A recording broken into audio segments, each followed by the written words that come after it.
Hello, Abnormal Investigations. It's good to see you guys. I guess y'all have probably seen by now that we have new logos we've been working on, and we've had some things we've had to fix on them here and there, but I think we've got them done, which means there's going to be merchandise coming as soon as we can. So we're kind of excited about that. Kaylee's already put in her request for a hoodie, and I think she said a coffee cup. So we're looking at some things, guys, and we're getting our logos done, our permanent logos. The channels are growing. We're reaching out further, and all three channels are just doing great. If you haven't joined our backup channel, it's called AI Seeking the Truth, and what it is, it's more of the Wendigo side of it, the witches, the things that don't follow pretty much the Dogman or the Sasquatch. And I think you're really going to like that channel if you like this one. Kaylee's narrating over there also, so go check it out and subscribe. Ring the bell, hit the, select the all. And we're going to be doing, right now we've got it set up to where we're doing 2 uploads a week, and of course that will grow as the channel grows. So we appreciate each and everything y'all are doing. We're hoping to get it monetized pretty soon, and that will give us 3 channels up and going monetized, which is really, really, really going to make us be able to go after Hunter in ways that people didn't even imagine. So we thank you all so very much for watching, listening, and don't forget to smash the like button. Let's get into this one, guys. As I write you this story, Mike, I am actually sitting on my front porch where I spent many, many years. I live on an old horse ranch, but I guess we'll get into that. So here is my encounter, or I should say mine and my husband's. As I step out onto the old ranch porch, the creaky wooden boards beneath my feet seem to groan in familiarity. I've lived on this land for what feels like a lifetime, and yet it still takes my breath away. The verdurous river bottoms stretch out before me like a canvas of gold and green, a constant reminder of the beauty that remains in this world. My name is Sherry, and I'm a retired horse trainer, a widow, and a woman living with disabilities. Life hasn't always been easy, but this land has been my constant companion, my sanctuary.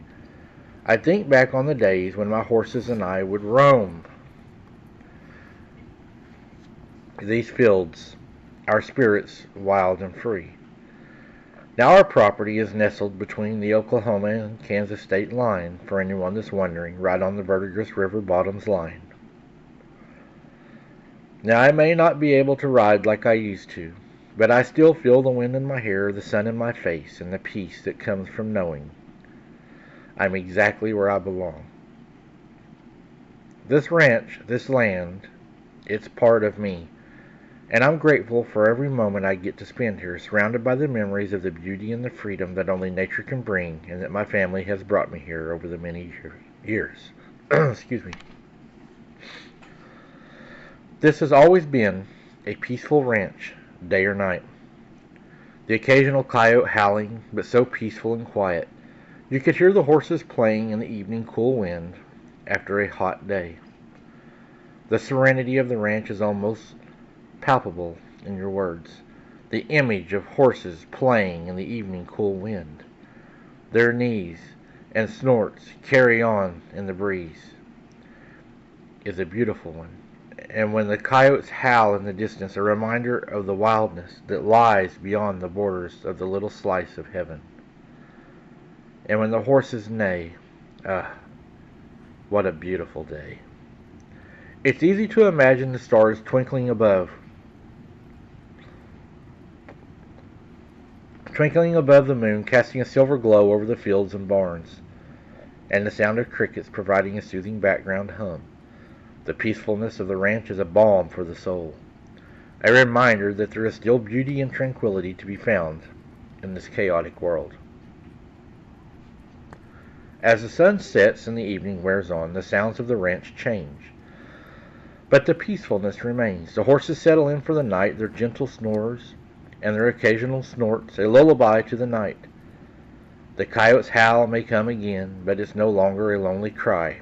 It's a reminder that even in the darkness, there's still beauty to be found. But the peace on our ranch would end when my husband John noticed something was stealing horse feed and leaving the barn door open. He'd storm out of the house, his face creased with worry and frustration, determined to catch the thief in the act. I'd watch from the porch, my heart racing with anticipation, as he examined the scene, searching for clues. The horses, sensing his tension, would snort and whinny, their ears perked up in alarm. John would calm them down, speaking softly, but his eyes would still be scanning the surrounding areas, trying to uncover the identity of the culprit. My husband was an awesome horse trainer. He trained many horses for the Kentucky Derby and other big events. It was a mystery that would consume him for days, until finally he'd catch a glimpse of the sneaky raccoon or clever coyote making off with the feed, or he thought he had caught the culprit. Even in the midst of the chaos, John's love for the ranch and the animals had shone through. He'd laugh and shake his head, those darn critters always keeping me on my toes, and I'd smile knowing that our little slice of heaven was still a place of wonder and joy, even in the face of mischief and mayhem. My husband woke me from a sleep. He told me to look at the barn, and there was a creature in the barn. It was a full moon night, and we could see very well from our second-story window. I was still trying to focus my eyes. As we stood there, frozen in disbelief, the creature vanished into the darkness of the river bottoms. We couldn't move, couldn't speak. Our minds raced with questions. What was this thing? Where did it come from? And most importantly, was it dangerous? John finally broke the silence, his voice barely above a whisper. "Sherry, did you see that? Did I really see that?" I nodded, still trying to process what we had just witnessed. Without a word, we knew what to do and what we had to do. We grabbed our flashlights and headed out into the night, determined to uncover the truth behind the creature.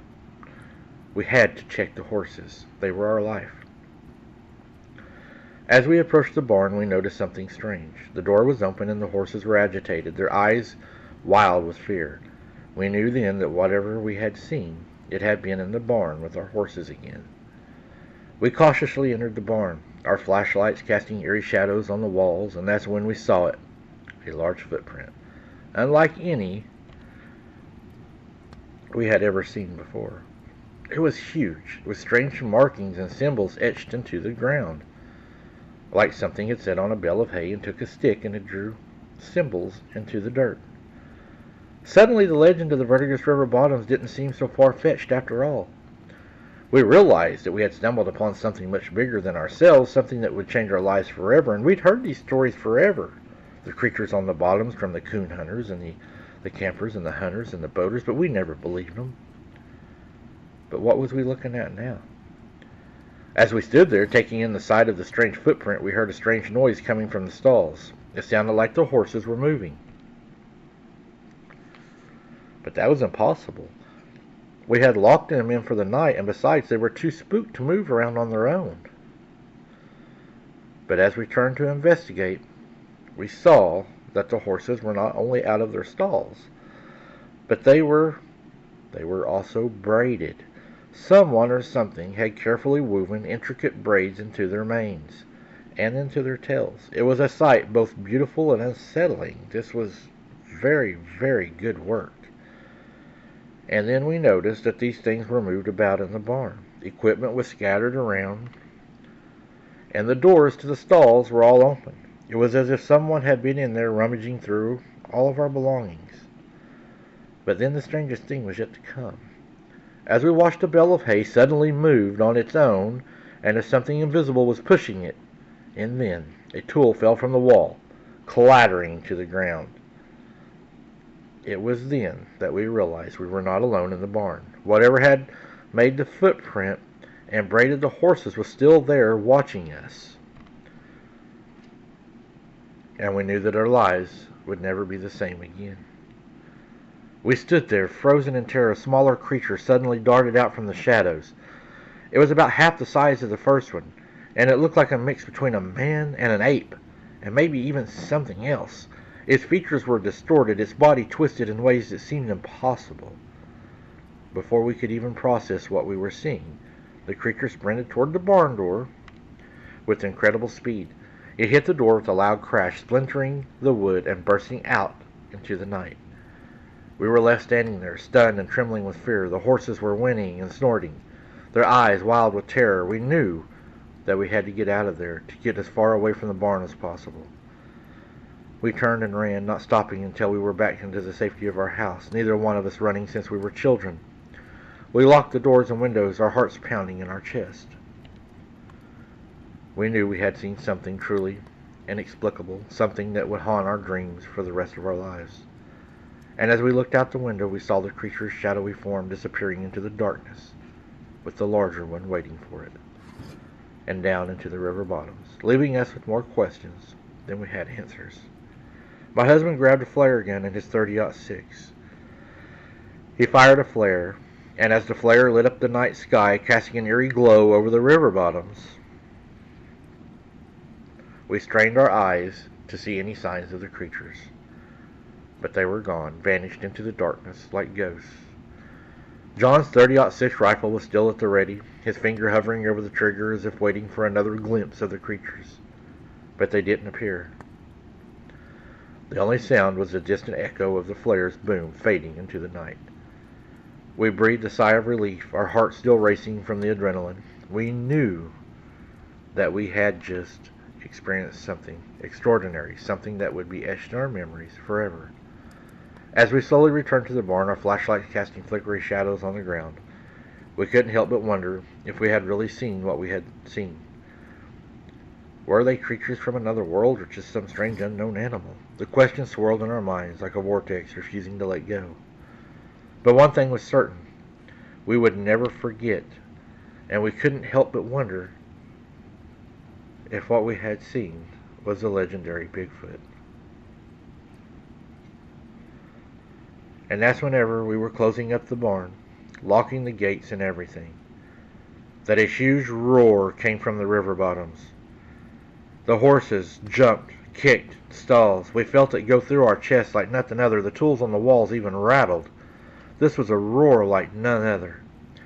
And when I turned to John to yell for him, "Oh my God," John was laying in the hay, face down. I ran as hard as I could for the house. We didn't have cell phones, and I got on the home phone, and I called for help. I lost my dear John that night to a heart attack. When I told the game wardens what had happened, they blamed it on a mountain lion. No matter what I told them we had seen or anything, they told me that because my husband had died, that it had caused me to overreact and to be a little schizophrenic, as the doctor said. But me and John both know what we saw that night, and what we seen that night took my husband away from me forever.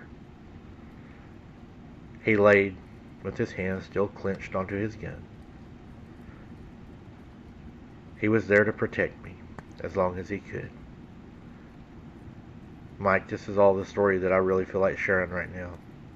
This story really bothers me, as I can still imagine that night and knowing that these evil creatures took my husband. Some say that they're not evil, but to me they are evil. They took my everything, my husband.